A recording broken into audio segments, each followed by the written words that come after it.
आशा करता हूं आप सब बहुत अच्छे होंगे। तुम मुझे खून दो, मैं तुमको आजादी दूंगा।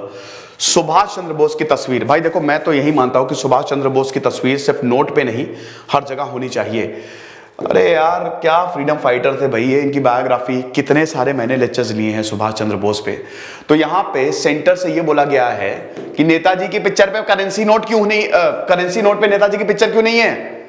अब जो 10, 100, 500 रुपए का, इन पे सुभाष चंद्र बोस की क्यों नहीं आप लगा रहे हो पिक्चर। महात्मा गांधी तो है ही फादर ऑफ द नेशन, यकीनन बोस और गांधी जी की कॉन्फ्लिक्ट हम सबको पता है। तो सेंटर को यह बोला है कि जो प्ली फाइल की हुई है seeking Netaji picture on currency notes, 94 साल के हैं ये, 94 साल के ओल्ड पिटिशनर हरेंद्र नाथ विश्वास, ये एक फ्रीडम फाइटर रहे हैं और इन्होंने पीआईएल डाली है। पीआईएल अभी मैंने बताया ना, पब्लिक इंटरेस्ट लिटिगेशन, एक पीआईएल आज डाली गई थी, आज मैंने उस पर लेक्चर लिया हुआ है। उसमें यह लिखा हुआ था कि भाई जो शाहजहां और औरंगजेब ने तो कोई मंदिर में ग्रांट्स दिए नहीं, तो मतलब आप उस जो सीबीएसई क्लास 12 का वो हिस्सा हटा दीजिए आप। तो हाईकोर्ट ने बहुत फटकारा कि भाई ये क्या कर रहे हो, है ना, कोई और काम धाम नहीं है, सुबह उठा ये सब लेके चले उल जलूल आइडियाज। अरे टैक्स इवेजन पे बात करो, करप्शन पे बात करो।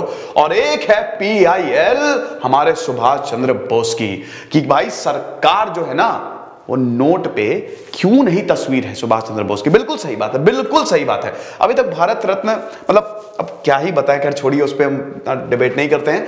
तो कैलकाटा हाईकोर्ट ने यूनियन गवर्नमेंट से यह बोला है कि रिप्लाई विद इन 8 हफ्तों के अंदर अंदर आगे रिप्लाई करना है to a petition which seeks direction on printing Netaji Subhash Chandra Bose photograph on currency note.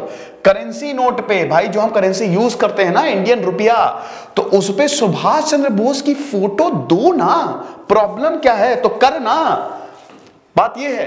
तो यहां पे कैलकाटा हाईकोर्ट ने यही बोला है कि नेताजी सुभाष चंद्र बोस की picture can not be printed. जवाब दो, जवाब दो, बताओ बताओ सेंटर, बताओ कि नेताजी सुभाष चंद्र बोस, इन पे नाम पे इतने वोट बटोरते हो, अभी तो बीजेपी की सरकार है, तो हमको जवाब दो कि क्यों इनकी तस्वीर को आप प्रिंट नहीं कर सकते। बताइए, आप ही बताइए। जवाब होगा ही नहीं, कोई नहीं जवाब दे पाएगा यार। सुभाष चंद्र बोस के बारे में आपको पता है ना, 1897 में जन्मे थे, कटक में जन्म हुआ था सुभाष चंद्र बोस का। ईंट से ईंट बजा दी थी, ईंट से ईंट नहीं, इतना भगा भगा के मारा था ना। देखिए गांधी जी सुभाष चंद्र बोस में सच कोई कॉन्फ्लिक्ट नहीं थे। गांधी, आपको पता है ना, फादर ऑफ द नेशन का खिताब सुभाष चंद्र बोस ने ही महात्मा गांधी को दिया था। सुभाष चंद्र बोस को यह पता था, civil servant, rank 5 in the UPSC, 6 महीने तैयारी की, सिर्फ 6 महीने। बैरिस्टर थे इनके पिताजी, बोलते थे हम ब्रिटिश को सपोर्ट करेंगे। सुभाष चंद्र बोस ने बोला हम किसी ब्रिटिश को नहीं जानते, प्रेसिडेंसी कॉलेज को लात मार के आ गए यार। औकात है किसी में इतनी, औकात है किसी में इतनी। आज लोग इतने पगला गए ना, देश की बात करते हैं, बहुत बड़े देशभक्त बनते हैं ना, सुभाष चंद्र बोस से सीखो। देश के लिए इन्होंने इतनी बड़ी कुर्बानी दी है ना। यूपीएससी जो उस समय चांटा मार के आए थे वहां पे अंग्रेज को, आप समझ रहे हो। दूसरा पॉइंट, प्रेसिडेंसी कॉलेज को छोड़ दिया, वहां पे प्रोफेसर जो है बहुत रेसिस्ट था, मारा घसीट के, और पूरे के पूरे स्टूडेंट ने यहां पे आंदोलन करना शुरू कर दिया। यह है सुभाष चंद्र बोस। सुभाष चंद्र बोस ने अपनी आर्मी बना ली, वन मैन आर्मी। और एटली ने बोला था ना, प्राइम मिनिस्टर एटली ने, कि अगर सुभाष चंद्र बोस नहीं होते ना तो हमको आजादी, हम नहीं आजादी देते भारत को। ये तो सुभाष चंद्र बोस ने, भाई आर्मी ने विद्रोह कर दिया था, और जब आर्मी विद्रोह कर देगी तो आप कुछ कर ही नहीं सकते। ये ब्रिटिशर क्या थे, ये वर्ल्ड वॉर 2, वर्ल्ड वॉर 1 में क्या होता था कि ये भारत की आर्मी हर जगह लेके जाते थे। सुभाष चंद्र बोस आए, आजाद हिंद फौज बनाई, आजाद हिंद फौज बनाई, लक्ष्मीबाई रेजिमेंट अलग बनाया उन्होंने, रानी लक्ष्मीबाई रेजिमेंट, और उसके बाद इन्होंने ईंट से ईंट बजा दी। नेवल रेटिंग्स म्यूटिनी 1946, भाई रेड फोर्ट ट्रायल, एक के बाद एक आर्मी ने बोला कि तुम्हारा साथ नहीं देंगे। और यहां पे सुभाष चंद्र बोस की मौत के बाद भी हम ये देखते हैं, खत्म हो गया, खत्म, tata bye bye goodbye. तो ब्रिटिशर को बोरिया बिस्तर निकाल के भागना पड़ा कि हमारे पास कुछ बचा ही नहीं है यहां पे। जब आर्मी ही साथ नहीं दे रही, जब लोग साथ नहीं दे रहे, तो होगा क्या। इनकी बायोग्राफी मैंने कवर की हुई है।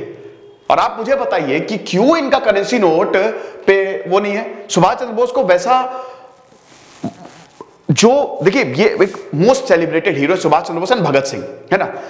महात्मा गांधी डेफिनेटली ग्रेट हीरो, है ना, ये सब लीडर्स हैं। आप सुभाष चंद्र बोस को भी उतनी ज्यादा इज्जत दो। बड़ी बड़ी बातें वड़ा पाव खाते, ऐसा नहीं चलेगा। बतौले बंद करो, हरनाथ संधू ने बोला था ना, अभी जो मिस यूनिवर्स बनी, उन्होंने बोला था ना कि क्लाइमेट चेंज में हम बातें करते हैं, एक्शन नहीं। तो सुभाष चंद्र बोस पे भी बातें बंद करो और अब काम करना शुरू करो, है ना। करेंसी नोट क्या, इनका तो हर जगह नाम होना चाहिए। ऐसी की तैसी कर दी थी इन्होंने, आइडियलिस्ट थे ये। फरवरी 2021 में मद्रास हाईकोर्ट ने ये पिटीशन को डिस्पोज कर दिया था, जिसने ये बोला था सरकार को कि फोटोग्राफ नेताजी सुभाष चंद्र बोस की इंडियन करेंसी नोट पे होनी चाहिए। कोर्ट ने ऑब्जर्व किया था कि नेताजी सुभाष चंद्र बोस का जो कंट्रीब्यूशन है इंडियन फ्रीडम मूवमेंट में वो अनपैरेलल्ड है, लेकिन बोला कि prayer, but said that prayer by petition could not be granted. ऐसा नहीं हो सकता, हम इस पिटीशन को रिजेक्ट कर रहे हैं इसी वजह से। 23 जनवरी 1897 में कटक में उड़ीसा में इनका जन्म हुआ था। प्रभावती दत्त, जानकीनाथ बोस, बहुत सारी कहानियां हैं दोस्तों, बहुत सारी कहानियां हैं। सुभाष चंद्र बोस, चाणक्य ने एक बात बोली थी कि अगर आपको गरीबी से मुक्ति पानी है तो दान करें। सुभाष चंद्र बोस जो थे ना, वो कभी भी अपने माता पिता की बात मानते ही नहीं थे, पिता की बात नहीं मानते थे। पिता उनके बहुत ही हाई क्लास है ना, बहुत ही ब्रिटिश को सपोर्ट करने वाले, थोड़ा सा अपने बेटे से काफी ज्यादा दुखी भी रहते थे, मतलब बहुत ज्यादा बनती नहीं थी वो। अब क्योंकि सुभाष चंद्र बोस भाई रेबेलियस, वो बचपन में ही अपने दोस्तों के साथ निकल जाते थे। एंड इंडियन पिलग्रिम बायोग्राफी का मैंने रिव्यू किया, उनकी किताब है जो सुभाष चंद्र बोस ने इनकम्प्लीट बायोग्राफी है, उसका मैंने रिव्यू किया। वो बचपन से ही निकल जाते थे।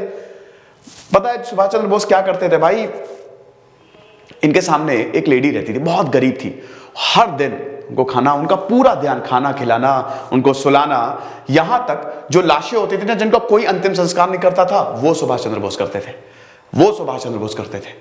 पूरे देश को उन्होंने यूनाइट कर दिया था, पूरे देश को। भाई जब ये 1939 के बाद, क्योंकि भाई ब्रिटिश ने ढूंढैया 1939 कांग्रेस के प्रेसिडेंट हो गए थे, कांग्रेस के प्रेसिडेंट हो गए थे 1939 में। पट्टाभी सीतारामैया को एक वोट नहीं मिला, सुभाष चंद्र बोस सारे वोट ले गए, पूरी कांग्रेस को बदल के रख दिया। और यहां पे जब पूरी कांग्रेस को उन्होंने बदल के रखा, तो आप ये समझिए कि लोग जो है ना, डंका बजने लगा इनका, पूरी कांग्रेस इनके साथ। तो गांधी जी, पट्टाभी डिप्टी माई डिफीट, सुभाष चंद्र बोस को लगा कि शायद कुछ प्रॉब्लम हो रही है, तो सुभाष चंद्र बोस ने बोला ठीक है मैं कांग्रेस से इस्तीफा देता हूं। अगर कांग्रेस को उस समय प्रेसिडेंट हो गए होते ना Congress, first prime minister would have been Subhash Chandra Bose, first prime minister. और वो हाल होता ना फिर, मतलब आप समझ लीजिए कि गजब ही हो जाता। और 1939 में 1940 में आजादी मिल जाती भारत को, 7 साल पहले, और आज भारत कुछ और ही होता।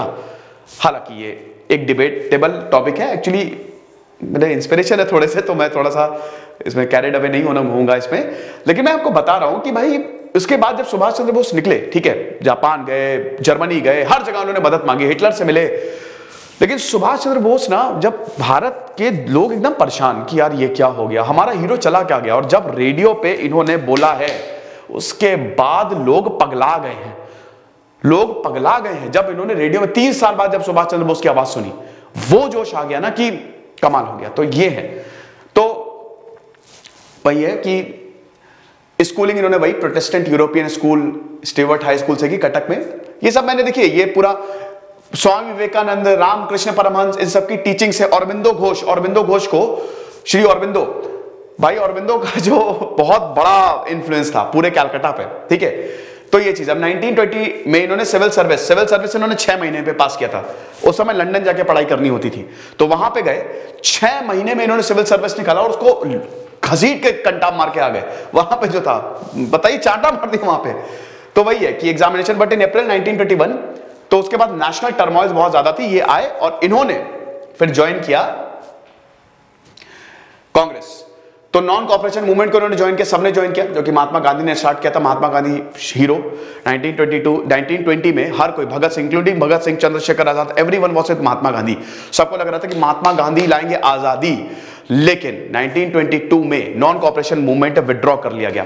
देखिए, महात्मा गांधी अपनी जगह पे बिल्कुल सही थे। हिंसा, देखिए ब्रिटिशर यही कोशिश कर रहे थे कि बस एक बार हिंसा हो जाए, एक बार अगर हिंसा हुई ना तो हम ईंट से ईंट बजा देंगे। तो गांधी जी को यह पता था कि अब हिंसा हो गई, चौरी चौरा इंसिडेंट हो गया है, और अब there is no looking back, we have to withdraw this movement, ठीक है। तो ये जब मूवमेंट विड्रॉ किया गया, तो आप समझिए कि बहुत ज्यादा क्रिटिसिज्म हुआ महात्मा गांधी का, और फिर यहां से एक अलग ही रेवोल्यूशनरी ग्रुप जो है वो शुरू हो गया। फिर उसके बाद पार्टी बनाई गई एंड ऑल, बहुत सारी चीजें हुई, pro changers, no changers, Swaraj Party. Cut to 1927। अब इनको जेल में डाल दिया गया, प्रिजन से जेल से रिलीज हुए, तब ये जनरल सेक्रेटरी बने कांग्रेस पार्टी के। वैसे ज्यादातर लोगों को जेल में डाल दिया गया था, गांधी जी को भी जेल में डाल दिया गया था, बाद में खराब हेल्थ की वजह से उनको छोड़ दिया गया था। तो Subhash Chandra Bose most influential freedom fighter माना जाता है। Extraordinary leadership skills, charismatic orator, तुम मुझे खून दो मैं तुमको आजादी दूंगा, क्या बात है। जवाहरलाल नेहरू ने उनसे पूछा था कि मतलब बहुत अच्छे दोस्त थे जवाहरलाल नेहरू और Subhash Chandra Bose, young India league भी बनाई थी 1929 में ताकि सब कुछ सही हो सके। और जवाहरलाल नेहरू और सुभाष चंद्र बोस भी प्रेशर बना रहे थे गांधी जी के ऊपर। एक्चुअली 1920 के बाद हुआ क्या था ना कि मूवमेंट स्लो पड़ गया था। 1922 के बाद मतलब जब नॉन कॉपरेशन मूवमेंट हुआ था ना, मूवमेंट स्लो पड़ गया था। तो यहाँ पे सुभाष चंद्र बोस और जवाहरलाल नेहरू बोल रहे थे कि यार एक बात बताइए गांधी जी, आप कर क्या रहे हो, आप कर क्या रहे हो, आप कब मूवमेंट स्टार्ट करोगे कि नहीं। अच्छा, गांधी जी चाहते थे कि हमको डोमिनियन स्टेटस मिल जाए, क्योंकि जो नया कानून आने वाला था 1927 में साइमन कमीशन, उसमें गांधी जी को ऐसा लग रहा था कि शायद हमको डोमिनियन स्टेटस मतलब ज्यादा रिस्पांसिबिलिटी ब्रिटिश सरकार दे दे, लेकिन ऐसा हुआ नहीं। 1927 में कुछ नहीं हुआ, कानून आया, वहां पे साइमन कमीशन में एक भारतीय नहीं 7 मेंबर की टीम, दिमाग खराब हो गया। सुभाष चंद्र बोस जवाहरलाल नेहरू को बोला कि आप हम कुछ नहीं जानते, तुरंत मूवमेंट स्टार्ट करो। तब गांधी जी ने बोला था yes we will start civil disobedience movement 1930 Dandi march. तो उसके बाद फिर आपको पता ही है, तो एक बार ऐसे ही संवाद हो रहा था, तो आपको पता ही जवाहरलाल नेहरू यहाँ पे फूल पहनते थे, तो सुभाष चंद्र बोस ने जवाहरलाल नेहरू को ये बोला था कि क्या बात है, ये फूल के ऊपर की पंखुड़ियां आपके पास आई और जो कांटे हैं वो हमारे हिस्से आए। क्या शानदार। ही फॉर्म्ड आजाद हिंद फौज, और ये आपको सबको पता ही है, Azad Hind Fauj, and made several contribution to the India's freedom struggle for his militant approach. कमाल की अप्रोच थी। तो ये दोस्तों लेक्चर था। अब यहां पे कलकत्ता हाईकोर्ट ने यही बोला है कि भाई हमको 8 दिन के अंदर अंदर ये बताओ कि करेंसी नोट्स जो हैं वो प्रिंट, मतलब ये मांगा है यहां पे, सेंटर से रिप्लाई मांगा है कि आप हमको बताओ कि करेंसी पे इनकी तस्वीर क्यों नहीं लगाई जा सकती। तो फिलहाल ये लेक्चर था, आई होप आपको पसंद आया होगा। खुश रहे, पढ़ते रहे, इधर से सिद्धांत अग्निहोत्री साइनिंग ऑफ। सुभाष चंद्र बोस की जय। Thank you so much.